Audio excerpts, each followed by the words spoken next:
Hey guys, it's Nichi. Today I want to share with you what I have been reading.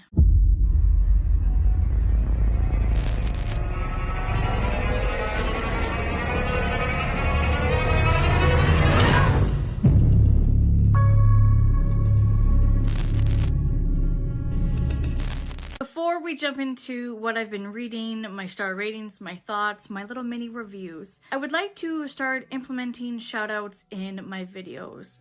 If you guys have been around for a while, you know that I have done full videos where I just give a whole bunch of shoutouts to all the people I adore out there, but the videos end up being very long because I support a lot of content creators, a lot of authors, and I just don't want to leave anyone out. I've seen a lot of people do this sort of thing in the past, then it just kind of died off and I wasn't seeing people do it as much. But recently I've seen more and more people starting to do it in their channels, and I thought, you know what? I would love to do this. So I'm not going to set any standards or any ideas in place. I'm just going to fly with it. I'm just going to go with it. I'm just going to shout out fellow content creators as well as authors here and there in my videos where I can. I just want to get it out there that I adore these people, and these are definitely people worth supporting, whether they're fellow content creators or whether they're authors. So let's just jump into it. First, I would like to shout out David. David's book reviews. He is just the sweetest person. Oh my goodness, I adore his personality. He is so giving. He does shout outs in his videos. You know, he gives credit where credit's due. He's incredibly supportive. Such a sweet, sweet guy. Love his content. I will have all of his information down below. Anyone that I mention here, if they've got like socials and stuff that you can find them on, they will be down below, so you can head over there, send them all the love, because they definitely deserve it. And David's channel is awesome, so if you're not already subscribed, you definitely should be. Next, I would like to mention Em from Em's Book Nook. She's like my soul sister. Oh my goodness, she's the sweetest. Her and I get along so much. I love her content.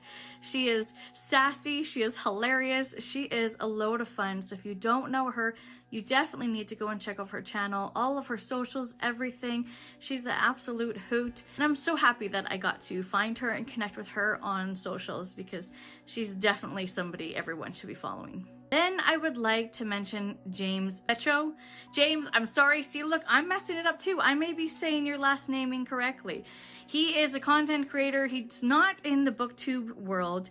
He does a lot of music. He plays guitar. He's a musician. He's a really good musician, and he's very supportive of the book community, and he loves watching booktubers, the live shows. He takes lots of recommendations from books that we're talking about. He does shout outs in his videos, so definitely go and hang out with James, groove to the music, chill, relax, and just enjoy. Then I would love to mention Priscilla. Priscilla isn't a content creator, but she's always down in the comments, always spreading some love, always supporting, watching, keeping her eye on us, making sure we are well behaved. And if I'm correct, I do know that Priscilla is currently working on, but has not released her own piece yet, but she is an author. She's working on her stuff, and we're just patiently waiting for when she does so we can all dive in and check it out. That's all my shout out for content creators or supporters. Honestly, I don't need a reason to tell you that these people are worth supporting and checking out.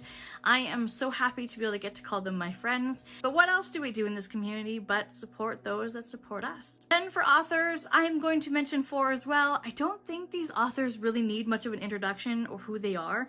They are so well known from the people that I know in the community.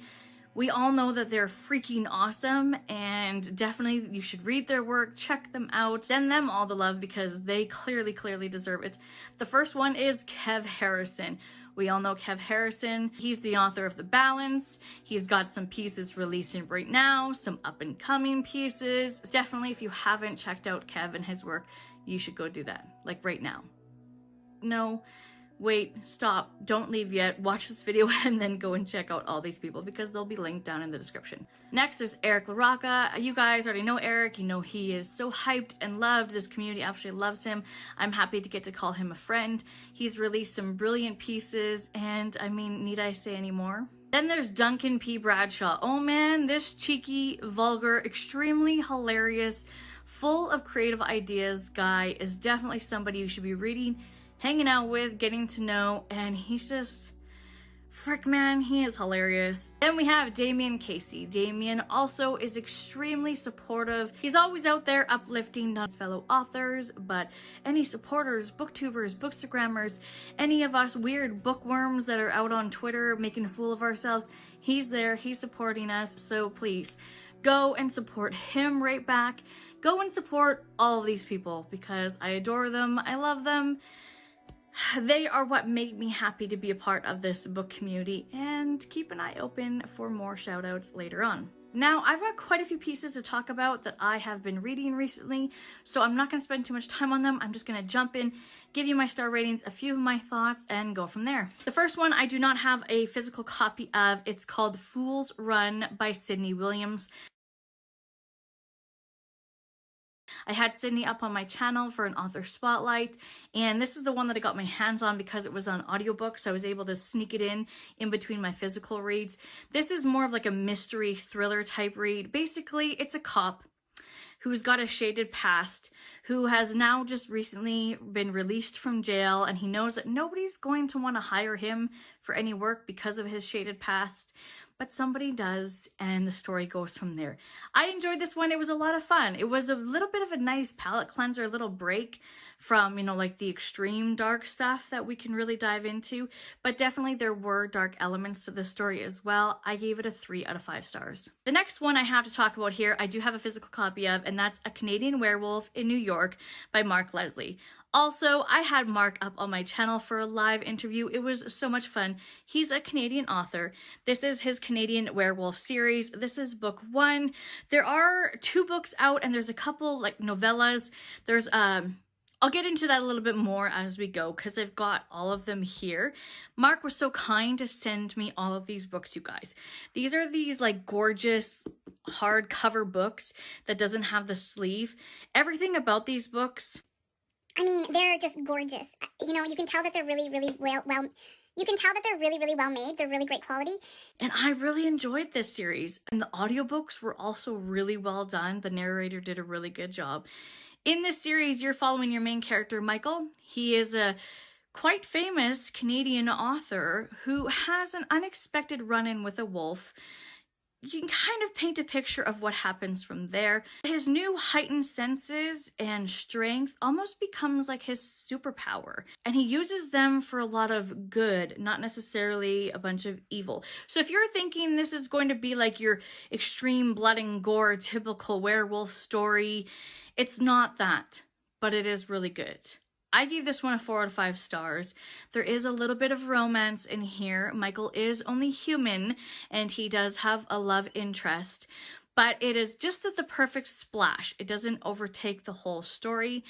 What I really enjoyed about this story is because Mark is Canadian, and he's the author, and this is a Canadian werewolf in the US. In this particular book, he's in New York. He is the stereotypical polite Canadian. So even with this intense, overpowerful strength, even with that, you know, like that ever grinding anger within him, he is the sweetest person, and he's always worried about others and those around him. Anyhow, Michael, the author in this story, is a load of fun. The humor, the dark humor, everything in this, I really enjoyed this story. Actually, I really enjoyed the whole series, so let's just move on to the next one because there's 4 here. So I also read book 2, which is Fear and Longing in Los Angeles, a Canadian werewolf novel.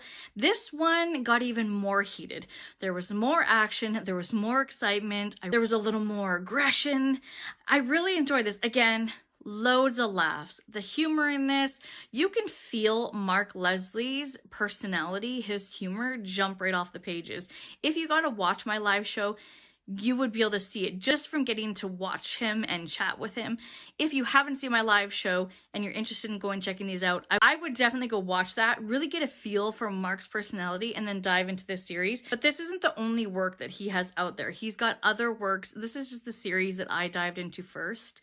So let's move on, because I did read another piece by this author and I'm excited to read more. And I do have more on hand of his, which I will show at some point in a book haul. I don't remember if I mentioned I gave Fear and Longing in Los Angeles a 4 to 5 stars as well. Then we move on to Stowe Away. This is a novella set in the same world, the same character, Michael. He's traveling, he's on a train, he comes across a teenager girl that really has herself in a bad situation. Michael becomes this, almost like this father figure, and nothing is going to get through him to harm this girl. I really enjoyed it. And it also showed this main character, Michael, it showed just how protective he can be and just how kind he can be, even though he has this ever-burning anger inside of him and he's got this strength like no other.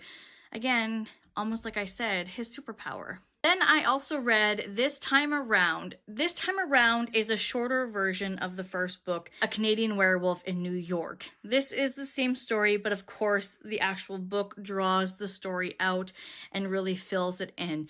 This is just a novella size, just to get a glimpse at it. So if you want to, test the waters and see if this is a series for you, which I think so many people would enjoy this series because it is action-packed, it is fun, but there is just this sense of reality to it as well with the characters, and then there is so much humor. Anyhow, I digress. If you want to get an idea if this is a series for you, you can definitely check out this novella, this short story, and get a taste for the first book. And then once you get hooked, you can dive right into the series like I did. I want to thank Mark Leslie so much for sending me each of those books. They're gorgeous. I really enjoyed the series.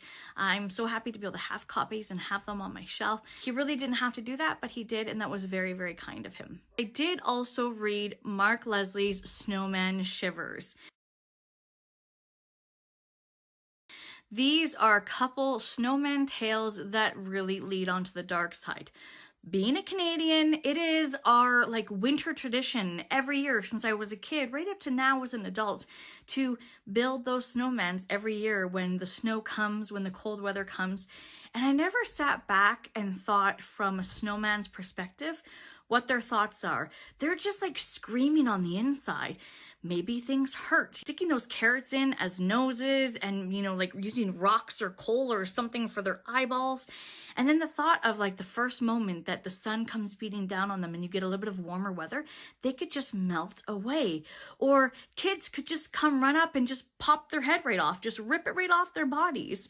Anyways, these stories were fun. They were dark. They weren't like your light, fluffy snowman stories. Again, the humor in them, Mark's got this way with words. He's a really, really good storyteller, and he knows the perfect timing to throw in that dark humor that will just either give you a small little giggle or maybe even a gut-wrenching laugh. I gave these a 4 out of 5 stars as well. I gave all of Mark's writing a 4 out of 5 stars. Go and check out Snowman Shivers. Maybe it's something you want to read closer to the Christmas season. I don't know, but I think you should check them out. They're really fun tales about something that kids and some adults like myself cherish. And now I may think differently when I build a snowman with my boys.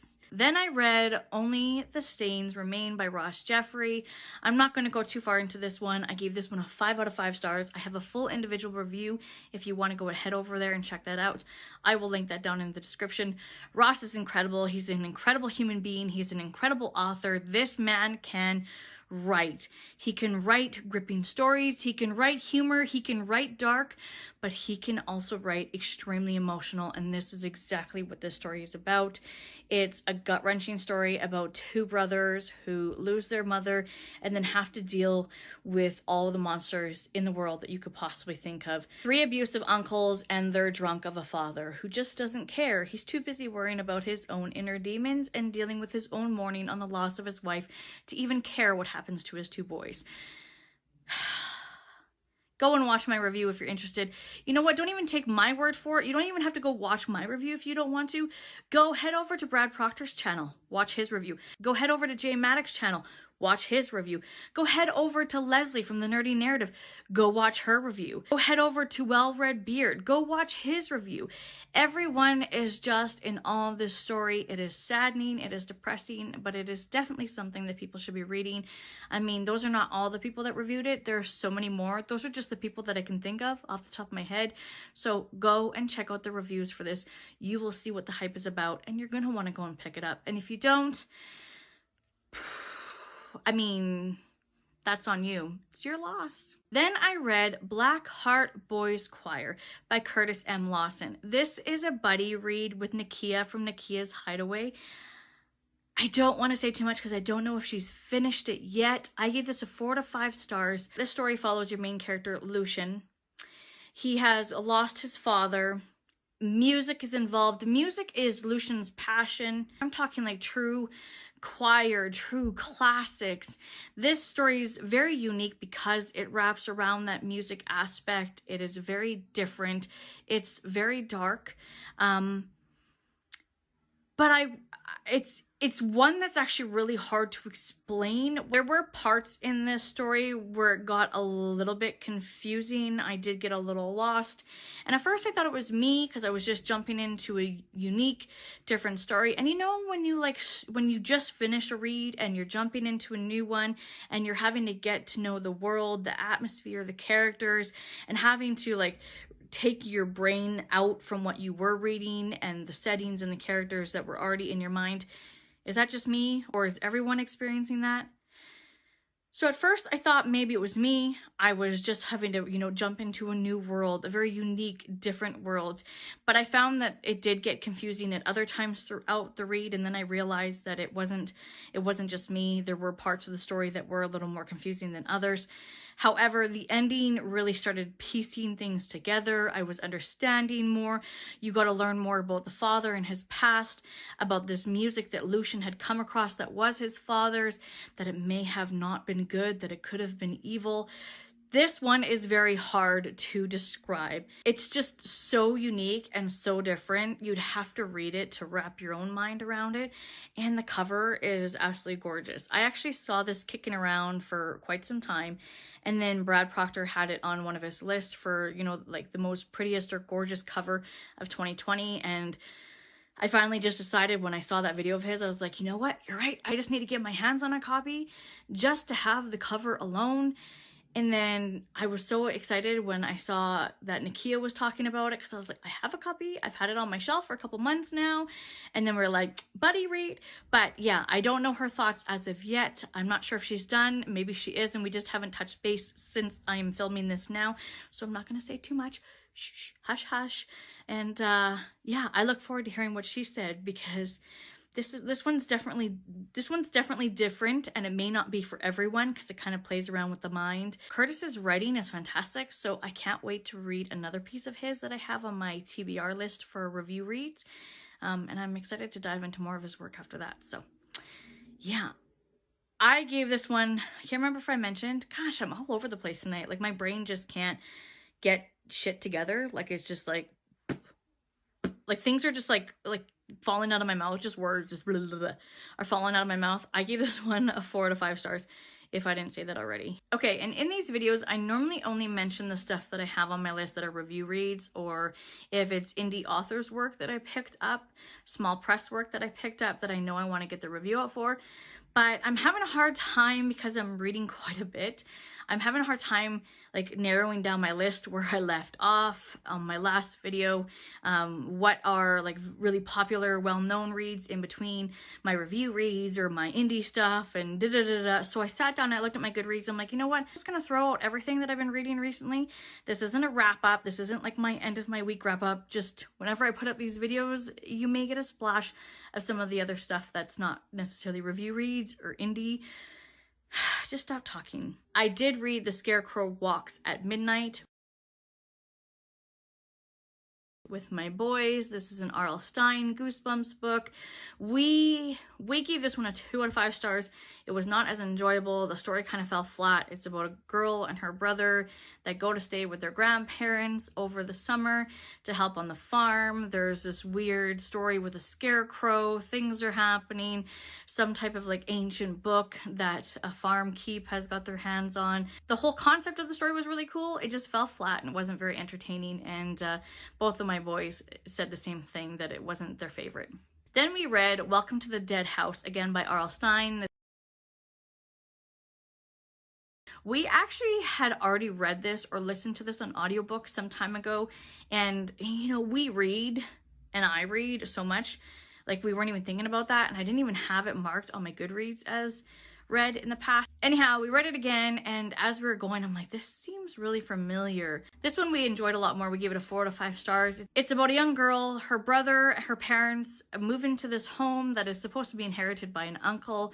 When she starts seeing little boys and girls around the house and nobody believes her, it ends up being that like this whole town is kind of messed up. It's got a dark past, and they're trying to lure new families. I don't want to say too much because, you know, Goosebumps, they're a quick, easy read, and if you haven't read it and you want to check it out, I don't want to spoil anything for you, but this one was a lot more entertaining. It was a good concept as well, and it was executed a lot better, and both of my boys agreed as well that it was more spooky. Then I read Tender is a Flesh. I read this actually back in June for the Spine Breakers book club held by Brad Proctor.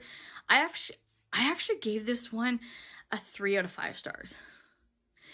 Don't kill me. I have my reasonings for it. I know so many people love this story. Dare I say it was not messed up enough for me? Is that awful for me to say? Because the story, the whole concept is already messed up as is. If you don't know what the idea of the story is, basically there's this disease and all animals are infected.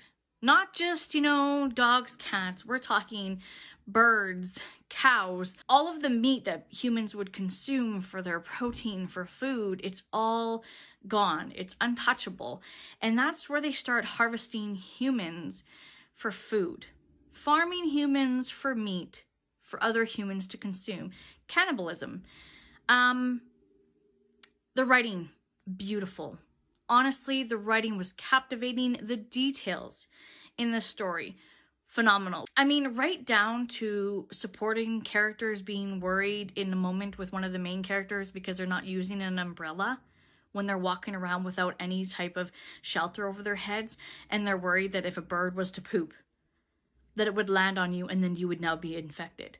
I mean, the details, I'm telling you, the details were there. However, I think what brought my rating down was I was expecting to go into this and just like to completely lose my mind. It did have a good twist on the end. It was a little different. I was a little thrown off. I mean, clearly that's a good thing that it wasn't overly predictable. But I did find that there was like a touch on the fact that they're breeding humans. And then they would talk about meat again, you know, cows, chickens, that sort of thing. Then they would talk about humans again, and then they would go back to the animals. Humans, animals, humans, animals. And I felt like there was parts where they were talking about humans being the meat. And because there was so much back and forth that like I got lost in my mind, I was just thinking again, like animals. Anyways, long story short, I just felt like if we like focused more in on the twisted side of humans being farmed and for meat, I mean, am I getting my point across? I mean, the writing was great. Details great. I just feel like maybe the dark part of the story could have been focused on even more. I don't know if I'm really doing this justice. I hope you guys understand what I'm trying to say. Maybe something's wrong with me. I just feel like maybe the dark could have been darker in the story. It could have been more twisted. It could have been more messed up, and it could have played more with my mind. Because I just kept thinking that they were talking about animals. I mean, not that killing animals isn't messed up enough and hard enough to read about. Okay. That's it. Then I read Stage Fright by Garrett Boatman. Again, this was read back in June with the From Hell Book Club. I went out and picked up a copy of it because I wanted it for the cover alone. And the story sounded incredible. And you guys, I wanted to love this story so much. I wanted to love the story so much. I wanted to love this story so much. And I didn't. It just fell flat. So the first half of the story just kind of dragged on. There was parts that was confusing. I didn't really know what was going on. The main character was just kind of all messed up. Like I literally felt dumb at times because I sat back and I had no clue what was going on. That could just be me. It could just be the user, you know, just the reader that's just dumb and not figuring it out. The second half of the story got a lot better, and the weird, twisted nightmare world all kind of pieced together, and I understood what was happening more. But I ultimately gave this a 2 out of 5 stars. Again, fantastic concept. I just felt like maybe it wasn't executed perfectly. What it felt like to me is like the full, like 3 first quarters of the story was just very slow build. You know, the author was trying to build this world, get his point across. And then the last quarter of the story, it was just like, boom, everything happened all at once. It was just like, and then I'm going to throw this at you. And I don't know. It was just like this slow, drawn on story, and then just boom, all of the action at once. And by the time the action came, I was lost. I had kind of fallen away from the story. So the cover is amazing. The concept is great. It just, I don't know, it needed more pizzazz. It needed a little more something. Then I listened to Hollow Kingdom by Kira Jane Buxton. I did listen to this on audiobook. I gave this a 4 out of 5 stars. Honestly, I probably would say it was more of a 3.5 out of 5 stars for me, just rounded up for 4 on Amazon and Goodreads. I really enjoyed this whole, again, the concept. The concept was fantastic. I really enjoyed the first half of the story the most. This is like a apocalyptic type story, which I really enjoy. I really enjoy those, you know, like end of the world stories, whether it's zombies or some type of weird disease that's wiping everyone out. But it was told from a crow's point of view, and it was very cheeky, very vulgar. The crow had a mouth on him, but of course he was taught by his human, by his mofo. The concept, the story, it was very entertaining getting to hear the story from this crow, and the crow just having like just this foul mouth on him. It was hilarious. However, I did find that the second half of the story started to lose me. There were parts that were drawn on a little bit. I was getting a little confused on what was going with some of the characters, and some of the other animals that the crow was coming across. And I felt like the humans in the story, you know, like everything that was happening with them, and them changing into some type of weird, like, dumb monster was just kind of like glimpsed at, and then it was not talked about, and then it would come up a little bit later. And God, like, I'm really not getting my points across, but I'm just like becoming like this, like, talking bobbly head at this point. It was fun. It was a really fun story. I did give it a 3.5, rounded it up to 4. I'm interested in checking out the second book in this series to see where it goes from here. Yeah, it was really different. It was unique. Like, if you like apocalyptic type stories, zombies, end of the world type stories, it's something worth checking out for sure, because it's unique, it's different, it's told by a total different perspective. It's got a lot of humor in there, moments where you'll be chuckling along, so it's definitely worth checking out. And I am interested to see, you know, where the story goes from here. So all in all, that is everything that I've been reading recently, and I've had like really good reading weeks. I mean, like, we're talking like 4 and 5 stars, even like 3.5 stars. So, I mean, we've had like, 1, 2, no. We only had like 2 books where it was 2 stars in here. So, I mean, my reading has been very enjoyable recently, and that's always something to look forward to. Boy, oh man. This video's gone on long enough. I'm gonna stop talking. That's what I've read recently. Do any of these books intrigue you? Have you read any of them? Would you like to discuss them with me? Are you planning on putting any of them on your list to check out? If you do, let me know down in the comments, you guys. I love to chat with you guys. I've been blabbing on enough. It's time to stop. Thank you for hanging out with me, and I can't wait to come back and share with you again what I've been reading recently and what I finished, and sharing my thoughts and sharing my love for all these authors and their work. I will talk to you guys later.